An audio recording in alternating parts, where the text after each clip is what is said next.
رہنے دیجئے. میں آپ سے پوچھتا ہوں کون سا اسلام؟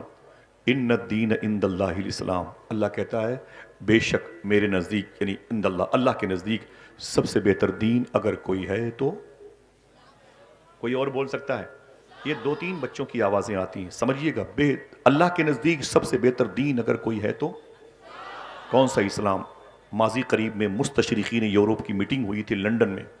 وہاں پر دنیا کے 200 سے زیادہ لوگوں کا دماغ تنہا پانے والا پروفیسر جارج برنارڈ شاہ بلایا گیا تھا. اس سیمینار کا ٹاپک یہ تھا کہ دنیا میں سکون کیسے قائم ہو، امن اور شانتی کیسے قائم ہو. تو بڑے بڑے پروفیسر جو یہودی تھے، عیسائی تھے، سیکولرزم تھے، بودھزم تھے، جینزم تھے، لادینیت کے شکار تھے، شجر پرست تھے اور جبل پرست تھے، ارض پرست تھے اور فلک پرست تھے، اور زمین کو خدا، آسمان کو خدا کہتے تھے، وہ سب بلائے گئے تھے. اور کیمپس بھرا ہوا تھا، آدمی پہ آدمی چڑھا ہوا تھا، اور بڑے بڑے دماغ والے لوگ وہاں پہ بلائے گئے تھے. اور ٹاپک یہ تھا کہ دنیا میں سکون کیسے قائم ہو. ادھر دیکھیں بھائی جان صاحب، دنیا میں سکون کیسے قائم ہو. جب سب سے آخر میں جارج برنارڈ شاہ کا نمبر آیا، یہ نام یاد رکھنا، جارج برنارڈ شاہ کا، جیسے بیٹھا ٹیبل پر اور اس نے کہا کہ اب مجھے بولنا ہے. ٹاپک بولے دنیا میں سکون کیسے قائم ہو. تو اس نے کہا ایک کپ چائے لے کے آؤ. پروفیسر جارج برنارڈ شاہ کے لیے ایک کپ چائے لائے گی، اور جیسے اس کے ٹیبل پر خادم نے، نوکر نے چائے رکھی تو اس نے کہا یہ چائے گرم ہے؟ اس نے کہا جی سر. کہا یہ چائے کب تک گرم رہے گی؟ یہ چائے کب تک گرم رہے گی؟ تو نوکر نے کہا بوس 5 سے 7 منٹ تک یہ چائے گرم رہے گی، اس کے بعد ٹھنڈی ہو جائے گی. کہا اس سیمینار کا ٹاپک کیا ہے، اس جلسے کا موضوع کیا ہے، ٹاپک کیا ہے؟ تو اس نے کہا سر اس کا موضوع ہے کہ دنیا میں سکون کیسے قائم ہو. کہا چائے کتنی دیر تک گرم رہے گی؟ کہا 5 سے 7 منٹ تک. تو جارج برنارڈ شاہ نے کہا تھا، عیسائی تھا لیکن کہا تھا اس نے کیا؟ دل کہے تو سبحان اللہ کہنا. اس نے کہا جتنی دیر تک یہ چائے گرم رہے گی، اگر اتنی ہی دیر تک دوبارہ مسلمانوں کا نبی زمین پر آ جائے تو زمین پہ سکون قائم ہو جائے گا. اتنی ہی دیر تک اگر مسلمانوں کا نبی زمین پر آ جائے تو زمین پر سکون قائم ہو جائے گا. اس نے پھر کیا کہا؟ آپ کھڑے ہیں کہ بیٹھے ہیں مجھے اس سے کوئی غرض نہیں، آپ میرے سر کے تاج بن جائیں، آپ کے پیروں کی مٹی میری قبر میں کام آئے گی، بس آپ اسی نیت کے ساتھ بیٹھیں. سمجھ رہے ہیں؟ پھر اس کے بعد جارج برنارڈ شاہ نے کیا کہا تھا؟ اس نے کہا تھا یہ بتاؤ کہ دنیا میں سب سے عظیم انسان کون ہے؟ تو لوگوں نے کہا سر آپ بتائیں. اگر دل کہے تو ایک آدمی ہی صحیح سبحان اللہ بولے، وہ عیسائی تھا. دنیا میں سب سے عظیم انسان کون ہے؟ لوگوں نے کہا بوس آپ بتائیں. تو اس نے کہتا ہے آمینہ کا لال ہے وہ تمہارے نبی کا نام لیا، جس کا نام سن کے آپ ہل بھی نہیں رہے، ہاں؟ جس کا نام سن کے آپ مچلتے بھی نہیں ہیں. سمجھ رہے ہیں نا؟ یہ نام اگر کوئی غریب لیتا تو امیر ہو جاتا تھا. یہ نام اگر کوئی گونگا لیتا تو سننے والے کہتے منہ میں مصری کی ڈلی رکھی ہے. ایک ہم ہیں کہ جس نبی کے نام پر چل کر کے آ گئے، اس نبی کے نام پہ سبحان اللہ بھی نہیں کہتے. ہاں؟ وہ عیسائی ہو کر کہتا ہے کہ دنیا میں اگر کوئی سب سے بہتر، اے آئی سے پوچھو تو بتائے گا، دنیا میں سب سے اچھا آدمی اگر کوئی ہے تو آمینہ کا لال ہے. عیسائی ہو کر کے عیسیٰ علیہ السلام کا نام نہیں لیا، ذوالکفل کا، یوشع بن نون کا نام نہیں لیا، صالح اور ہود کا نام نہیں لیا، سلیمان اور عیسیٰ اور یعقوب اور یوسف کا نام نہیں لیا. نام لیا تو رسولوں کے سردار کا لیا. اس نے دوسرا سوال کیا، یہ بتاؤ کہ دنیا کی سب سے عظیم کتاب کون سی ہے؟ لوگوں نے کہا بوس آپ بتائیں. تو وہ کہتا ہے دنیا کی سب سے عظیم کتاب اگر کوئی ہے تو وہ قرآن ہے. کوئی ایک آدمی ہاتھ اٹھا کے بولے کون سی کتاب؟ دل سے بولے کون سی کتاب؟ قرآن ہے. اس نے کسی بائبل کا نام نہیں لیا. اس نے تیسرا اور آخری سوال کیا، یہ بتاؤ کہ دنیا میں سب سے اچھا مذہب، سب سے اچھا دھرم کون سا ہے؟ سننا صاحب، میں معافی چاہتا ہوں علماء کرام کو، میں اپنی باتیں سننا نہیں آیا، مجھے ان کی دعا کی طلب تھی، میں ہوں ان کے سامنے، آپ بس میری سنیں، کچھ بھی نہ کریں، بیٹھے رہیں آپ. کہا دنیا کا سب سے عظیم دھرم، مذہب کون سا ہے؟ لوگوں نے کہا، کسی نے کہا عیسائیت، کسی نے کہا یہودیت، کسی نے کہا بودھزم، کسی نے کہا لادینیت، کسی نے کہا سیکولرزم. اس نے کہا نا نا نا نا نا نا نا، دنیا کا سب سے اچھا دھرم اگر کوئی ہے تو اسلام ہے. جارج برنارڈ شاہ نے کہا تھا دنیا کا سب سے اچھا مذہب اگر کوئی ہے تو اسلام ہے. اس نے پھر ایک تماچا مارا تھا، اس کی نشانیاں آج تک میرے چہرے پر ہیں. سمجھ رہے ہیں؟ آپ کا نام میں نہیں لے سکتا، اس کی علامتیں موجود ہیں. پھر اس نے کیا کہا تھا کہ دنیا کا سب سے عظیم انسان آقا کریم صلی اللہ علیہ وسلم، سب سے عظیم کتاب قرآن اور سب سے اچھا مذہب اسلام، لیکن دنیا کی سب سے بدتر قوم مسلمان، سب سے ذلیل قوم مسلمان، بے عزت قوم مسلمان۔ کسی نے پوچھا تھا سر کیسی بات کرتے ہو؟ اس نبی کے فالوور، اس قرآن کو پڑھنے والے، سب سے اچھے دھرم کے پیروکار اتنے گھٹیا ذلیل کیسے ہو گئے؟ تو برنارڈ شاہ عیسائی ہو کر کہتا ہے اتنی اچھی کتاب قرآن، اتنا اچھا نبی رسولوں کا سردار، اتنا اچھا مذہب پا کر کے بھی آج تک اس قوم نے اس کی عظمت کو سمجھا نہیں، اس سے بدتر قوم کون ہوگی؟ یہ ہمارے گھر کی بات ہے، دروازے پہ لکھ لیجئے، کبھی کام آئے گا جملہ۔ صاحب وہ بات کیا ہے؟ جادو وہ جو سر چڑھ کے بولے، یہ جادو نہیں حقیقت ہے۔ اس کو ذہن پہ آپ بٹھا لیں۔ آپ ہم زمین پر بوجھ ہو گئے ہیں۔ آج سب سے زیادہ جیلوں کی خوراک ہماری نسلیں بنتی جا رہی ہیں۔ ہم ہیں کہ اچھے اسلام کا دعویٰ کر رہے ہیں۔ اسلام ہے کیا؟ بتائیں مجھے، آپ کے دروازے پر اگر کوئی ہندو شخص سے آ جاتا ہے بھیک مانگنے کے لیے، تو آپ اس کا دھرم پوچھتے ہو؟ اگر یہی پوچھنا غریب نواز نے شروع کیا ہوتا تو؟ اگر یہی پوچھنا سرکار مخدوم اشرف جہانگیر سمنانی کے مطب کے اس وقت کے جو خدام ہیں وہ پوچھنے لگے تب؟ مجھے بتائیں آپ، اسلام آگے بڑھے گا کہ سمٹ جائے گا؟ اگر تمہارے دروازے پر کوئی زخمی انسان پڑا ہے تو تم کہتے ہو چھوڑو اس کو، یہ تو مسلمان ہے ہی نہیں ہے۔ آپ اگر اسلام کے پیروکار ہیں، اسلام کے نمائندے ہیں، اسلامی راہ کے مسافر ہیں، تو اسلام میں اس حوالے سے کیا آرٹیکل پیش کیا گیا؟ اگر دل کہے تو میں تھوڑی سی باتیں اس حوالے سے کرتا ہوں، تاکہ اس وقت کی نفرت کی فضا میں اعلیٰ حضرت سرکار کے نام کی اس عظیم الشان کانفرنس میں ہماری نئی نسل کے اندر جو بے چینی پائی جا رہی ہے اس کا تھوڑا سا علاج بھی سمجھ میں آ جائے۔ بیٹھیں گے، سنیں گے انشاءاللہ۔ اب سنیے آپ، اسلام کسے کہتے ہیں؟ ہندوستان اور یہ پڑوسی ملک، یہ بھوٹان، یہ چائنا کی بڑی زمین ہے، غیر منقسم ہندوستان میں تقریباً 150 کروڑ بنام مسلمان پائے جاتے ہیں۔ 150 کروڑ لوگ بنام مسلمان پائے جاتے ہیں۔ ہم آپ سے پوچھتے ہیں کبھی اللہ کے رسول یہاں آئے؟ نہیں۔ صدیق عمر؟ نہیں۔ عثمان و علی؟ نہیں۔ کبھی حسنین کریمین انڈیا آئے؟ نہیں۔ کبھی امام زین العابدین، امام باقر، امام جعفر صادق، امام موسیٰ کاظم، امام علی رضا، امام جواد تقی، امام علی نقی، امام حسن عسکری کبھی انڈیا آئے؟ نہیں آئے۔ پھر یہ اسلام کیسے پھیلا؟ تو کہنا پڑے گا یہ فقیروں اور درویشوں، غریب نواز سرکار کی دین ہے، وارث پاک کی محبت کی نشانی ہے، سرکار غازی پاک کا فیض و کرم ہے، بریلی کے تاجدار کی مبارک کرامتیں ہیں۔ انہوں نے کس ڈھنگ سے اسلام پھیلایا؟ یہ تھوڑی سی گفتگو ہے اسلام کے حوالے سے، سننا، یہ باتیں ریکارڈ رہیں گی، کام آئیں گی۔ سمجھ رہے ہیں آپ؟ آج ہم نفرت کے پرستار ہو گئے، ہر قدم قدم پہ، ٹرین ہو، فلائٹ ہو، ہر جگہ وہی اختلافات، وہی اختلافات۔ تو 40 سال کے بعد کیا ہوگا بھائی؟ جس نسل کو ہم پیدا کر کے چھوڑ کے چلے جائیں گے، اس کے ساتھ جو چاہے گا، جو سلوک کر لے گا۔ صاحبو، آئیے اس کے علاج کی طرف بیٹھے رہیے گا۔ یہ باتیں آپ کے ذہن پہ سادے ورق پہ لکھتے جائیں۔ یہ زمین ہے دہلی کی، جہاں محبوب الہی آرام کر رہے ہیں، جہاں خواجہ قطب الدین بختیار کاکی آرام کر رہے ہیں، جہاں سلسلے نقشبند کا بے تاج بادشاہ خواجہ باقی باللہ لیٹے ہوئے ہیں۔ اللہ اکبر۔ آپ کو تعارف کرانے کی ضرورت نہیں ہے، یہ دہلی کی زمین ہے۔ قریب میں ایک جمنا ندی ہے، دہلی میں جمنا ندی ہے، وہیں پر اپنا حلیہ بدل کے خواجہ قطب الدین بختیار کاکی ٹہلتے ہوئے چلے گئے۔ جب جا کے دیکھا تو وہاں پر غیر مسلم ہندو مذہب کے لوگ، پنڈت برادری کے، پنڈت کی صورت میں، وہ آنے والے لوگوں کو نہلا رہے تھے، ہندی میں جسے اشنان کہتے ہیں۔ بیٹا تم کہاں جا رہے ہو؟ بھائی کہاں جا رہے ہو آپ؟ بیٹا بیٹھ جاؤ، بیٹھ جاؤ، بیٹھ جاؤ، 2 منٹ کے لیے بیٹھ جاؤ، اس کے بعد ہم تمہیں خود چھوڑ کر کے آئیں گے، ٹھیک ہے؟ 20 گھنٹے کا سفر کر کے آدمی 1 گھنٹے گفتگو کے لیے آتا ہے، اور اس میں بھی آپ لوگ تبرک کے طریقے سے اسے تقسیم کر دیتے ہیں۔ سنیں، میں جانتا ہوں ضروری کام ہے، لیکن یہ اس سے بڑا کام ہے۔ خواجہ قطب الدین بختیار کاکی رضی اللہ تعالیٰ عنہ ٹہلتے ہوئے اپنا حلیہ بدل کے چلے گئے جمنا ندی کے کنارے پر۔ دیکھا تو پنڈت کے نوجوان لڑکے لوگوں کو نہلا رہے تھے، یعنی اشنان کرا رہے تھے۔ آگے بڑھے تو ایک بوڑھے پنڈت کو دیکھا تو ان کے ہاتھوں پہ ریشہ تاری تھا، کپ کپاہٹ تھی۔ خواجہ بختیار کاکی نے فرمایا، بابا آپ کسی کو نہلاتے نہیں؟ تو اس نے کیا کہا؟ نہیں، بات یہ ہے کہ بیٹا وہ ہم بوڑھے ہو گئے، ہم سے کوئی نہاتا ہی نہیں، ہم سے کوئی اشنان نہیں کرتا، ہمارے بچے بھوکے رہتے ہیں، ہمارے گھر کے چولہے نہیں جلتے، کیا کروں، انتظار میں رہتا ہوں کوئی آئے نہائے، کچھ پیسے مل جائیں، میرے بچے بھوکے نہ مرے۔ خواجہ قطب الدین بختیار کاکی کو بات لگ گئی، واپس اپنی خانقاہ شریف میں آئے، پھر اپنا حلیہ تبدیل کیا، پھر اس پنڈت جی کے پاس گئے اور کہا کہ بابا مجھے اشنان کرنا ہے، مجھے اشنان کرنا ہے، مجھے نہانا ہے۔ فرمایا بیٹھ جاؤ، اور پتھر کی سل پر خواجہ بختیار کاکی بیٹھ گئے۔ جب بیٹھ گئے تو آپ نے نہایا، اس نے نہلایا، اور جب نہا چکے تو کہا کہ بابا کتنے پیسے ہوئے؟ کہا 5 روپے مثال کے طور پر۔ آپ نے اپنی جیب سے 10 روپے نکالے، کہا اسے رکھ لیں۔ اس نے کہا 5 روپے زیادہ کیوں ہیں؟ 5 روپے زیادہ کیوں ہیں؟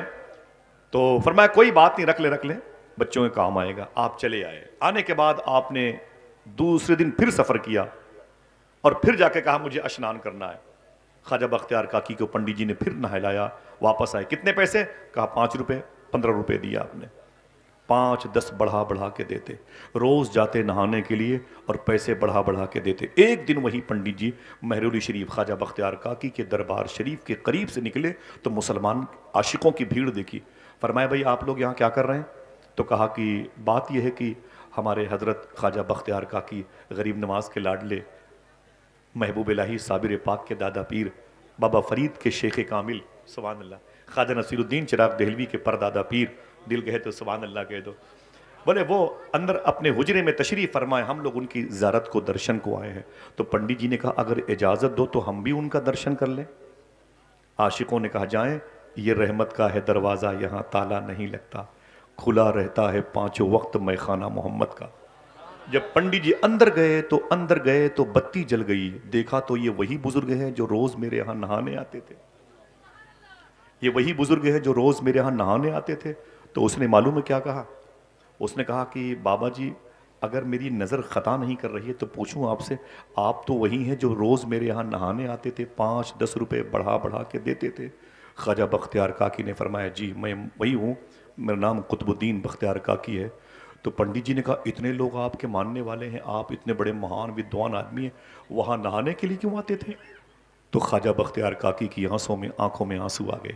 آپ نے فرمایا پہلی ملاقات میں آپ نے کہا تھا کہ میرے بچے بھوکے سوتے ہیں، میرے گھر کا چولہا نہیں جلتا ہے، میں بوڑھا ہو گیا ہوں، مجھ سے کوئی نہاتا ہی نہیں، تو میں نے اپنا حلیہ بدل کے اس لیے نہانے کے لیے روز آتا تھا کہ تیرے بچوں کی شکم سیری کے لیے تیرے گھر کے چولہے جل جائیں، تیرے بچوں کی جو شکم پروری کا میٹر ہے وہ حل ہو جائے، تیرے بچے جو بھوکے سوتے ہیں نا وہ اس کا علاج ہو سکے۔ سمجھ رہے ہیں آپ؟ اتنا سننا تھا۔ تو پنڈت جی نے کیا کہا؟ دیکھنا کتنے لوگ سبحان اللہ کہتے ہیں۔ پنڈت جی نے کہا اوفو اب سمجھ میں آیا ہے، نہا آپ رہے تھے دھل میں رہا تھا، آئے ہائے نہا آپ رہے تھے دھل میں رہا تھا۔ اب بابا جی دیر نہ کیجئے، اگر زحمت نہ ہو تو اپنی اسی حجرے میں میرے ہاتھوں پر ہاتھ دے کے مجھے کلمہ پڑھا کے مشرف بھائی اسلام کر لیجئے، تاکہ میری بھی پیشانی پر اسٹیکر چسپا ہو جائے، ان الدین عند اللہ الاسلام۔ میں آپ سے پوچھتا ہوں کتنی لڑائیاں ہوئی ہیں ایک شخص کو اسلام میں داخل کرنے کے لیے، کتنی گولیاں چلی ہیں، کتنی تلواریں چلی ہیں، کتنے بچے یتیم ہوئے ہیں، کتنی عورتیں بیوہ ہوئی ہیں۔ آپ کو کہنا پڑے گا کچھ نہیں ہوا، بس اپنے بزرگوں کے اصول کو لانچ کیا بختیار کاکی نے، پوری ایک نسل حضور پر درود پڑھتی ہوئی نظر آ رہی ہے۔ اور ہم ہیں کہ نفرتوں کے مجسمے کی صورت میں یہاں وہاں جاتے ہیں۔ مسلمان لڑکے جوانوں کے بیٹھے ہوتے ہیں، بسوں پہ سیٹ پر بیٹھے ہوتے ہیں، اور کوئی بوڑھا انسان آتا ہے اس کے لیے اپنی سیٹ بھی نہیں چھوڑتے۔ کیا امید رکھی جائے بتائیں آپ؟ کیسے بات بنے گی؟ کیا یہ نفرتیں بڑھتی جائیں گی؟ مجھے بتائیں کیا یہ نفرتیں بڑھتی جائیں گی؟ آپ کو غریب نواز کو پڑھنا پڑے گا۔ اعلیٰ حضرت کی کانفرنس اس وقت ہوئی جب ہندوستان میں غریب نواز کی عظمتوں کے جلووں کے علم نصب ہوئے۔ غریب نواز سرکار کا سسٹم کیا تھا جو ہندوستان میں 90 لاکھ لوگوں نے حضور کی غلامی اختیار کی؟ کبھی سنا آپ نے؟ ہاں، مسلمانوں کے بچے غیر مسلم لڑکیوں کے ساتھ، مسلمانوں کی لڑکیاں ہندو مذہب کے لڑکوں کے ساتھ، یہ کیا ٹریجڈی ہے بھائی؟ خنزیر کا گوشت کھانے والوں کے سامنے درود پڑھنے والی بچیاں راتیں گزارتی ہیں۔ کبھی سوچا نہیں آپ نے؟ یہ کون سا دھرم دے کے بیٹھے ہوئے اپنے بچوں کو؟ آپ نعرہ لگانے کے لیے آئے ہوئے ہیں کہ بریانی کھانے کے لیے آئے ہوئے ہیں؟ تبصرے کرتے ہیں بھائی ان کو جو پڑھ رہے ہیں تقریر کر رہے ہیں نا، یہ نا وہ تو میں نے مشورہ دیا تھا، ورنہ حالانکہ ان کی تاریخ نہیں ملی، ورنہ وہ تو اور جماتا ہے۔ کمزور پڑ گیا نعت خواں یا خطیب تو بولتے ہیں یار کتنے پیسے میں آیا ہے۔ مطلب ہم کو لفظوں کی غرض و غایت سے کوئی سروکار نہیں، یہاں باتیں کیا ہو رہی ہیں؟ اللہ کے رسول صلی اللہ علیہ وسلم پر نازل ہونے والی کتاب جو سب سے عظیم کتاب ہے، آپ نے اس کتاب کو اہمیت نہیں دی. میں معافی چاہتا ہوں آپ کو. 17 مرتبہ سائنسدانوں نے، انگریزوں نے چاند پر جانے کی کوشش کی تھی، جس قرآن کو آپ نے ہلکے میں لے لیا ہے. 17 مرتبہ انگریزوں نے کوشش کی تھی چاند پر جانے کی اور نہیں جا پائے. 18ویں مرتبہ جب چاند پر نیل آرمی اسٹرانگ آج سے تقریباً 65 سال پہلے گیا اور واپس آیا، نیل آرمی اسٹرانگ، اس سے پوچھا گیا اس سے پہلے بڑے بڑے سائنسدانوں نے بڑی کوشش کی تھی اور چاند پر نہیں گئے، جانے کی کوشش کی، ڈراپ ہو گئے، تم کیسے پہنچ گئے؟ اگر دل کہے تو بولنا. اس نے کہا قرآن پڑھ کے گیا ہوں. وہی قرآن جو ہمارے یہاں مسجد میں رکھا ہوا ہے. مائک غائب ہو گیا مسجد سے، ہارن غائب ہو گیا مسجد سے، کبھی قرآن غائب نہیں ہوا. سمجھ رہے ہیں آپ؟ کبھی قرآن غائب نہیں ہوا. قرآن شریف رکھی ہوئی ہے 40 سال کے جزدان میں لپٹی ہوئی، چھپکلی کے بیٹ اوپر حاوی ہیں. مسلمانوں کے بچے آج فلاں ڈھابے پہ وہاں کی چکن چلی بڑی مشہور ہے، وہاں کا شیرمال بڑا مشہور ہے، یہی کرتے رہ گئے.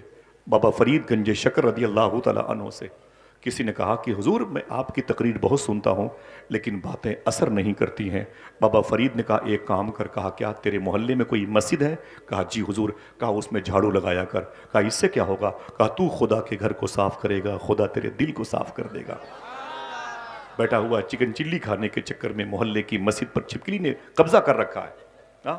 استنجا خانے کے لوٹے گندگی کی علامتیں بنے ہوئے ہیں. کبھی توفیق نہیں ہوئی کہ اپنے جوان بیٹے کو لے جا کر کے اللہ کے گھر میں جھاڑو لگاتا، امام اور مقتدی کی، مؤذن کی، مکبر کی خدمت کرتا اور مسجد کے در و دیوار میں عطر لگاتا، سجدے گاہ پر عطر پاشی کرتا، خوشبو لگاتا. جب کوئی نمازی مسجد میں آتا 3 مرتبہ کہنے کی نیت سے سجدے میں جاتا، سبحان ربی الاعلی، اسے خوشبو ملتی، تسبیح وہ بڑھاتا، ثواب اس کے کھاتے میں آ جاتا. نہیں سمجھ میں آیا؟ ہمیں دین سمجھ میں نہیں آیا. میں معافی چاہتا ہوں، مجھے بہت افسوس ہوتا ہے. کبھی کبھی جو کھانا کھاتا ہوں نا الٹی ہونے لگتی ہے جب میں مسلمانوں کی زبوحالی دیکھتا ہوں تو. سمجھ رہے ہیں آپ؟ ابھی میں سید انس حاتمی میاں شاہ صاحب تھے جھانسی کے قریب میں، مائک پر تھے تو رونے لگے. بولے آصف بھائی ایک مسلمان کا لڑکا ابھی دوسرے فلور سے گر کر کے زمین پہ وہ مر گیا، سر پھٹ گیا. لوگوں نے اس کی لاش کو اٹھایا تو اس کے منہ سے شراب کی بدبو آ رہی تھی. یہی تک بس نہیں، خدا کی قسم. بولے اس کے باپ کو فون کیا گیا، اس کے بھائی کو ٹیلی فون کر کے بلایا گیا تو معلوم ہے، بولے جب باپ آیا، جب بھائی آیا تو جوان بیٹے اور جوان بھائی کی لاش کے قریب جیسے دونوں پہنچے ہیں، دونوں شراب کے نشے میں تھے. دل کے پھپولے جل اٹھے سینے کے داغ سے، اس گھر کو آگ لگ گئی گھر کے چراغ سے. صاحبوں کہاں جائیں گے آپ اتنی بڑی آبادی لے کر کے؟ بنگلہ دیش ہو کہ نیپال ہو کہ بھوٹان ہو کہ لاہور ہو اسلام آباد ہو، مجھے اس سے کوئی سروکار نہیں ہے، آپ کہیں بھی جائیں، لیکن جہاں جائیں کم سے کم مختومہ فاطمہ کے بابا کا دین تو لیتے جائیں. کبھی کسی امام کو 100 روپے دے کے پوچھا آپ نے کہ اسلام کسے کہتے ہیں، جس کے بارے میں اللہ کہتا ہے یہ سب سے بہتر مذہب ہے؟ مجھے بتائیں 200 کلومیٹر دور سے آئے ہیں، پیسے آ گئے تو اتنا زوم کہ سادات کی توہین ہونے لگی، پیسے آ گئے تو امام کے پھٹے ہوئے لباس کا مذاق اڑایا گیا، پیسے آ گئے تو جل سے جلوس کرنے والوں پہ طنز کے پتھر برسائے گئے. پہلے کے دور میں پتھر پیسے تھے لیکن ان کے اندر تکبر نہیں تھا، ان کے اندر جاہلیت آوارگی نہیں تھی. معلوم ہے ایک مدینہ شریف میں ایک صاحب تھے، ان کے پاس بھی پیسے تھے. اگر کہو تو تھوڑی سی چھوٹی سی کہانی بتا دوں، نہ کوئی نعرہ نہ کوئی ہنگامہ. سن لیں میری بات، میرے لیے سب سے بڑی بات ہے. میں نے بتایا تھا مخدوم بھائی سے کہ میرے لیے سب سے بڑی بات ہے لوگ میری بات کو سن لیں. میں ایک مسافر آدمی ہوں، آج یہاں ہوں کل چلا جاؤں گا، پتہ نہیں زندگی کی کون سی رات میری آخری ہے. سمجھے شاعر نے کہا تھا زندگی میں بھی مسافر ہوں تیری کشتی کا، تو جہاں مجھ سے کہے گی میں اتر جاؤں گا. سمجھ رہے ہیں؟ مولا علی فرماتے ہیں انسان ایک دن ہے سے تھے ہو جائے گا، اس میں ہم بھی شامل ہیں. دعا کرو کہ آخرت کی تیاری کا اللہ جذبہ عطا فرمائے. ان کا نام تھا، مدینہ شریف کے تھے، ان کا نام تھا عبد الرحمن فرخ. کیا نام تھا؟ آواز نہیں آئی؟ اور اونچی آواز. فرخ بولے. کل چائے پینے کے ارادے سے مت جائیے کسی ہوٹل میں، چائے پلانے کی نیت سے جائیے گا، یہ باتیں بتانے کی نیت سے جائیے گا. ان کا نام تھا عبد الرحمن فرخ. پھر سے بولے کیا نام تھا؟ مدینہ شریف میں بیوی کے پیٹ میں محبت کی نشانی یعنی اولاد بیوی کے پیٹ میں تھی. اب اپنی بیوی کے پاس آئے، بولے تیرے شکم میں میری محبت کی نشانی موجود ہے. دیکھیں انہوں نے اسلام کو کیسے لانچ کیا. دیکھیں آپ بیوی کے پیٹ میں محبت کی نشانی ہے. ایک بچہ پل رہا تھا پیٹ میں, بیوی کے پاس آئے, بولے تیرے شکم میں میری محبت کی نشانی ہے. بولے کہنا کیا چاہتے ہو؟ بولے اے میری بیوی, میں مدینہ شریف سے باہر جانا چاہتا ہوں. بولے مقصد؟ بولے بزنس. بولے کہنے کے لیے کیا؟ تو بیوی سے شوہر عبد الرحمن نے کہا تیرے پاس میرے 30,000 روپے یہ ہیں, اسے رکھ لے. کتنے؟ 30,000 روپے, اسے رکھ لے. تو شیخ عبد الرحمن فرخ کے پیسے بیوی نے رکھ لے. بولے کیا کرنا ہے؟ بولے ڈیلیوری میں اگر تکلیف ہو تو کچھ پیسے لگا دینا, زچہ بچہ کی سلامتی رہے. اور گھر بوسیدہ ہو چکا ہے, اگر گرنے کی پوزیشن پہ ہے تو کچھ پیسے گھر میں لگا دینا. اگر ڈیلیوری نارمل ہو جائے, گھر میں ضرورت نہ پڑے, تو پورے پیسے کتنے تھے سنبھال کے رکھنا, آؤں گا تو پائی پائی کا حساب لوں گا. عبد الرحمن فرخ نے بات کی, آؤں گا تو پائی پائی کا حساب لوں گا. چلے گئے مدینہ شریف سے باہر. 22 سال کے بعد لوٹے. جوانی غائب ہو چکی تھی اور بڑھاپے کی دہلیز پر کھڑے تھے لڑکھڑاتے ہوئے. جیسے ہی مدینہ شریف میں داخل ہوئے, آنکھوں سے آنسو آ گیا. حضور کا شہر دیکھا تو آئے ہائے. گئے ہیں مدینہ شریف, کبھی جانے والوں کو دیکھ کے تڑپا بھی ہے. اے مدینہ جانے والو مجھ کو بھی لیتے چلو, اے مدینہ جانے والو مجھ کو بھی لیتے چلو. کارواں میں کیا غبارے کارواں ہوتا نہیں, کارواں میں کیا غبارے کارواں ہوتا نہیں.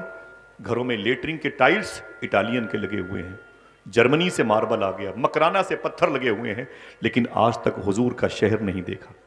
آج تک مدینہ شریف دیکھنے کا جذبہ نہیں پیدا ہوا. کیا کرے گا اتنی دولتیں کما کے میرا بھائی؟ جلسوں میں تنقید کرتے ہیں, اتنے پیسے کیوں خرچ کیے گئے؟ حضور کے نام پہ خرچ کیے گئے, حضور عطا کرنے والے ہیں. سنیں, عبد الرحمن فرخ کہتے ہیں میں 22 سال کے بعد لوٹا تو میں اجڑ گیا تھا, بوڑھا ہو گیا تھا. مدینہ شریف میں قدم رکھا تو حضور کی یاد آئی, میری آنکھیں بھر آئیں. یہ وہی شہر ہے جس شہر میں حضور چلتے تھے, یہ مدینہ ہے سر کے بل چلیے, اس زمین پر حضور چلتے تھے. کہتے ہیں کہ میں آگے بڑھا تو میں نے کہا میری بیوی پتہ نہیں ہے کہ مر گئی, میرا گھر ہے کہ اجڑ گیا, میری آنے والی نسلیں تھیں کہ ختم ہو گئی, پتہ نہیں کہاں ہے.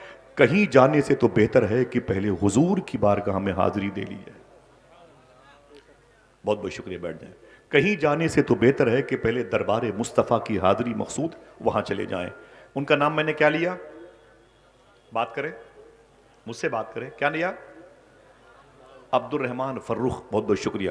بھائی بیٹھ جائیں, بھائی جان بیٹھ جائیں, آپ بھائی بیٹھ جائیں. قسطنطنیہ کی دیوار بنے ہوئے ہیں, میں آپ سے کہہ رہا ہوں بیٹھ جائیں بھائی, بیٹھ جائیں بیٹھ جائیں بیٹھ جائیں.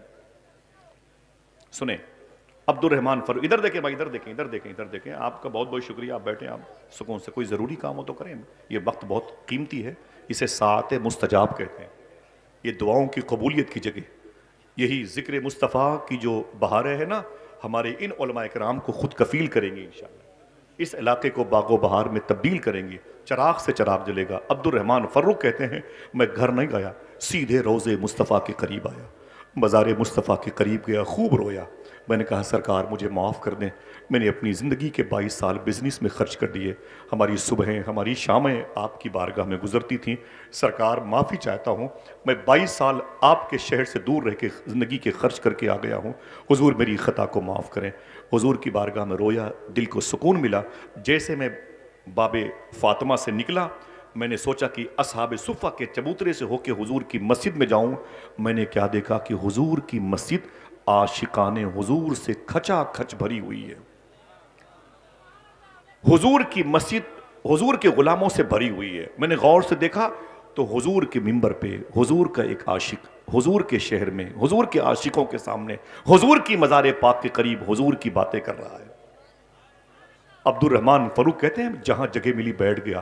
میں 20-22 سال کا کڑیل جوان ایک لڑکا, ابھی داڑھی کے بال بھی ذقن کے اوپر نہیں آئے تھے, ابھی تو اس کی پیشانی پر خوب انوار و تجلیات کی بارش نے اسٹیکر بنا کے اپنے قبضہ کیا تھا. ابھی زیادہ زندگی کی بہاریں اس نوجوان محدث مدینہ نے گزاری نہیں تھی, لیکن جب وہ بات کرتا تھا تو واہ محمدہ کے نعرے لگتے تھے. جب وہ حضور کی باتیں کرتا تو لوگ اپنے کلیجے پکڑ لیتے تھے, اور حضور کے نام پر حضور کی بارگاہ میں چیخ و پکار کی فضا قائم تھی. ہر کوئی ماتم کر رہا تھا, ہر کوئی ہجر مصطفیٰ میں تڑپ رہا تھا. آنکھیں اشکبار ہوتی چلی گئیں, لوگ روتے رہے اور وہ حضور کی باتیں کرتا رہا. عبد الرحمن فرخ کہتے میں بھی روتا رہا اس کی تقریر پر اس قدر زود اثر اس کی باتیں تھیں، دلوں پر اثر کرتی تھی. میں بھی تڑپتا رہا. عاشقوں کے بیچ میں اس کی تقریر ختم ہو گئی. لوگ اس کے قریب ٹوٹ پڑے، کوئی ہاتھ کو چومتا، کوئی پیر کو چومتا، کوئی امامے کی پیچ کو چومتا. میں نے سوچا اس نوجوان محدث سے میں بعد میں ملاقات کروں گا، پہلے سرکار کی بارگاہ سے اجازت لوں اور چلوں دیکھوں کہ میرا گھر ہے کہ اجڑ گیا، میری بیوی ہے کہ مر گئی، میری نسل ہے کہ ختم ہو گئی. محدث مدینہ کی تقریر کے ختم ہونے کے بعد عبد الرحمن فروخ کہتے ہیں ذہن پہ زور دیا اور مدینے کی اس گلی کی طرف چل پڑا جس گلی میں میرا مکان تھا. کچھ بھولی بسری یادیں مجھے مطمئن کرتی رہیں. آگے گیا تو ایک دروازہ مجھے بوسیدہ ملا. میری نظر نے خطا نہیں کی، بس یہ میرا گھر آ گیا. میں نے دروازے پہ دستک دی تو اندر سے ایک بوڑھی عورت نکل کے آئی. اس نے مجھے دیکھا، میں نے اسے دیکھا، میں نے اسے سلام کیا. اس نے میرے سلام کا جواب دیا. اس نے کہا آپ کون؟ تو میں نے کہا آپ کون؟ تو اس نے کہا کہ میں عبد الرحمن فروخ کی بیوی ہوں. آپ کون؟ بولے میں عبد الرحمن فروخ ہوں. نگاہوں نے نگاہوں کو پہچان لیا. اصولوں پر جو آنچ آئے تو ٹکرانا ضروری ہے، جو زندہ ہو تو پھر زندہ نظر آنا ضروری ہے. تھکے ہارے پرندے جب بسیرے کے لیے لوٹیں تو سلیقہ مند شاخوں کا لچک جانا ضروری ہے. اس عورت نے دیکھا تو اپنے شوہر کو قدموں پہ گر گئی اور اپنی آنکھوں سے شکر کے سجدے ادا کیے. اے میرے مولا میرا سہاگ سلامت ہے، اے میرے مولا میرا سر تاج سلامت ہے، اے میرے مولا میرے سر کا تاج سلامت ہے، اے میرے مولا میرا مستقبل موجود ہے. بوڑھا ہے تو کیا ہوا، آ گیا میرے گھر پہ میری بہار بن کے. میں تو سمجھ رہی تھی میں بیوہ ہو گئی، لیکن میرے شوہر کو تو نے باقی رکھا ہے. اے ہمیشہ باقی رہنے والے، شکر کے سجدے ادا کیا. اندر گھر پہ لے گئی، آئی بیٹھی. اتنے سالوں کے بعد آپ آئے ہیں.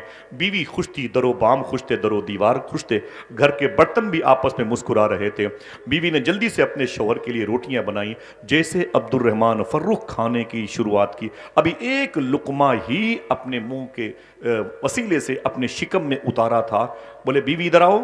بیوی نے کہا کیا بات ہے؟ کہا تیرے پیٹ میں 22 سال پہلے ایک میری محبت کی نشانی تھی، وہ کیا ہو گئی؟ وہ کیا ہو گئی؟ تو بولے آپ سکون سے کھانا تو کھا لے. کھانا کھانے لگ گئے. پھر کیا بولے؟ گھر تو ویسے ہی ہے جیسے چھوڑ کے گیا تھا. وہ کتنے؟ ہاں دیکھو یہ پیسے ہیں تو یاد ہے لوگوں. کتنے؟ بولے وہ 30,000 روپے. کیا ہوئے؟ کیا ہوئے؟ تو کہا سکون سے کھانا کھا لو، پائی پائی کا حساب دیتی ہوں، پہلے سکون سے کھانا تو کھا لیں.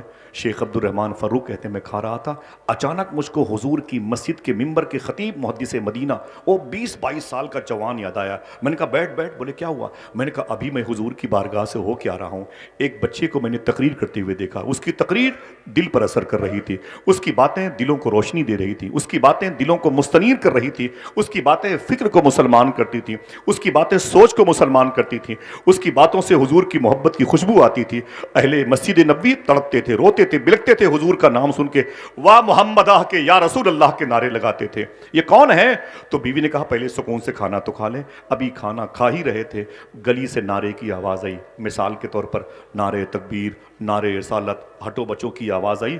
تو دسترخوان سے اٹھے عبد الرحمن فروخ اور دروازے کے قریب آئے. دروازہ کھولا اور دیکھا تو وہی محدث مدینہ 20-22 سال کا کڑیل جوان ان کے گھر کی گلی سے گزر رہا تھا. بولی آواز دی، بولے اے میری بیوی جلدی جلدی باہر آ جا. وہ بیوی بھی آ گئی. کہا دیکھ ابھی میں نے جس نوجوان کی بات کی ہے نا اپنی گلی سے گزر رہا ہے، جس محدث مدینہ کی بات کی ہے دیکھ اپنے دروازے سے گزر رہا ہے. دیکھ لے اس کی پیشانی کتنی چمکدار ہے، وہ ماں کتنی پاکیزہ ہوگی جس نے 9 مہینے اسے اپنے پیٹ میں رکھا ہوگا. وہ باپ کتنا خوش قسمت ہے کہ جس کی محبت کی نشانی یہ ہے. ماں باپ کا یہ بڑھاپے کا سہارا بنے نہ بنے، لیکن میرا دل کہتا ہے اے میری بیوی یہ اپنے ماں باپ کی مغفرت کا سامان ضرور بنے گا. اے میری بیوی دیکھ دیکھ 70 سال کے بوڑھے اس کے قدم کی مٹی اٹھا اٹھا کے چوم رہے ہیں. دیکھ میری ماں، دیکھ میری بیوی، دیکھ دیکھ پورا شہر اس کے پیچھے پیچھے دیوانہ مار گھومتا ہے. جیسے یہ باتیں ہوتی رہی عبد الرحمن کی فروخ کی بیوی آنکھوں سے نکلنے والے آنسوؤں کو دوپٹے میں جذب کرتی رہی اور خاموش کھڑی روتی رہی. اچانک وہ نوجوان محدث مدینہ عبد الرحمن فروخ کے دروازے پہ ٹھہر گیا. جیسے دروازے پر رک گیا، ٹھہر گیا، نعرہ لگانے والے لوٹ گئے. اس نے سلام کیا.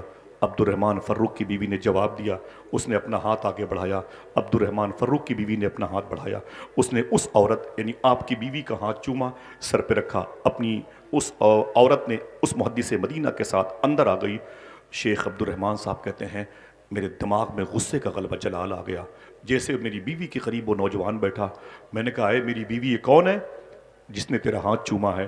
یہ کون ہے جس نے تیرے ہاتھ کا احترام کیا؟ یہ کون ہے؟ یہ 20-22 سال کا نوجوان میرے گھر میں میری موجودگی میں تیرے ہاتھ کا بوسہ لیتا ہے. بیوی رونے لگی. اس نے اپنے شوہر کی پیشانی چوم کر کے مجھ سے کہا تھا 22 سال پہلے جب آپ گئے تھے تو میرے پیٹ میں آپ کی محبت کی نشانی تھی، اور آپ نے کہا تھا اس کی ڈلیوری میں آسانی ہو، پیسے کا انتظام میں نے کر دیا ہے. گھر اگر ٹوٹنے کی پوزیشن پہ آئے تو ان پیسوں کو لگا کے گھر کو بچا لینا. اور سنیں، اور اگر کوئی کام نہ ہو تو پائی پائی کا حساب میں آ کے لوں گا، میرے پیسوں کو ضائع مت کرنا. بولے چھوڑ، یہ بتا یہ لڑکا کون ہے؟ بیوی نے ایک جملہ کہا تھا، اے میرے شوہر، یہ وہی تیری محبت کی نشانی ہے جس سے 22 سال پہلے میں نے 9 مہینے اپنے شکم میں رکھا تھا. تو نے مجھ سے کہا تھا پائی پائی کا حساب دوں گا. دیکھ لے پائی پائی کا حساب عاشق رسول محدث مدینہ بن کے تیرے سامنے موجود ہے.